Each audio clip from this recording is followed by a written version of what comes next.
महाराज जी, भजन में दीर्घ काल तक मन स्थिर ना रहने का कारण क्या है और इसका समाधान क्या हो सकता है? मन की मलिनता, मन का भोगाकर्षण, मन की संसार प्रियता, ये हमारे मन को चंचल करती रहती है। जैसे हम एकाग्र होकर भजन करते हैं तो कहो 2 दिन भजन में बहुत मन लगे, तीसरे दिन फिर भोगों में चला जाए, क्योंकि पूर्वाभ्यासी वो भोग का है, भगवान का नहीं है। अगर पूर्व में हमने भगवान का भजन किया होता तो हम भगवत प्राप्त महापुरुष होते। तो हम भोगों में ही लगे रहे, तो हमारे मन का अभ्यास भोगों का है, तो थोड़ा समय जहां भगवान में लगता है फिर ये भोगों में चला जाता है। अब हमको साधना करनी है, बार बार अभ्यास करना है कि भोगों में गए हुए मन को हटाकर भगवान में लगाना।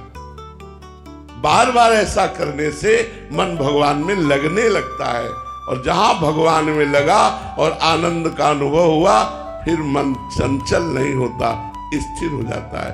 देखो, भगवत प्राप्ति के लिए स्थिर मन की आवश्यकता है, भगवान में आसक्त मन की आवश्यकता है। और ये होगा तभी जब हम भगवान की लीला कथा सुने, भगवान के संतों का संग करें, भगवान का नाम जप करें, और जो कर्म करें वो भगवान को अर्पित कर दे। इससे हमारा मन निर्मल और स्थित हो जाता है भगवान में। अभ्यास करें, हम ऊबे नहीं।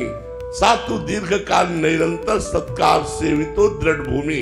जो दीर्घ काल तक निरंतर आदर सहित भगवान का नाम जप करता है तो उसके हृदय में दृढ़ भूमि अर्थात मन चंचलता रहित होकर भगवान में लग जाता है।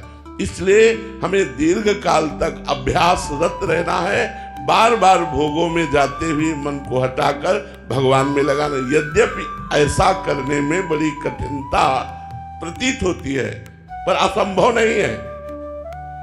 कठिनता लगती है, भोगों में गए हुए मन को पुनः भगवान में लगाने में कठिनता लगती, क्योंकि भोग प्रिय लगते हैं, और उन प्रिय भोगों का चिंतन छोड़कर परम प्रिय भगवान की तरफ लगाना थोड़ा कठिन लगता है। इसीलिए संसारी पुरुष ऐसा नहीं करते, लेकिन जो अच्छे साधक होते हैं वो ऐसा करके अपने मन को भगवान में स्थित कर देते हैं, और जन्म जन्म की बिगड़ी बन जाती है, भगवान की प्राप्ति हो जाती है।